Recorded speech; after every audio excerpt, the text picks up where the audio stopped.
Officiel, les gars, Regragui démissionne de la sélection du Maroc avec un bilan quand même assez positif en quelques années au Maroc. Il a quand même disputé 49 matchs pour 36 victoires, 8 matchs nuls et 5 défaites. Il a quand même disputé une finale de Cannes en 2025.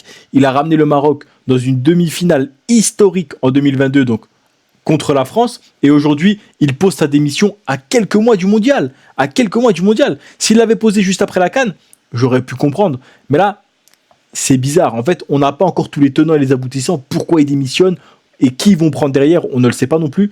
Mais moi, je trouve ça bizarre, les gars, à quelques mois du mondial, tu te sépares de ton entraîneur qui t'a quand même emmené en finale de Cannes, en demi-finale de l'ancien mondial. C'est bizarre. Je ne sais pas ce qui va se passer, je ne sais pas qui ils vont recruter et je ne sais pas ce que ça va avoir comme impact sur la sélection. Est-ce qu'il y a des joueurs qui va prendre, qui ne vont plus être là, etc. Je pense notamment à Brahim Diaz avec tout ce qui est en train de lui tomber dessus. Est-ce qu'il va être encore sélectionné? Est-ce qu'il va être mis de côté? Ça, on ne sait pas. Mais en tout cas, une chose est sûre, Regragui vient de poser sa démission. Il n'est plus sélectionneur du Maroc. Et le Maroc joue une Coupe du Monde dans quelques mois.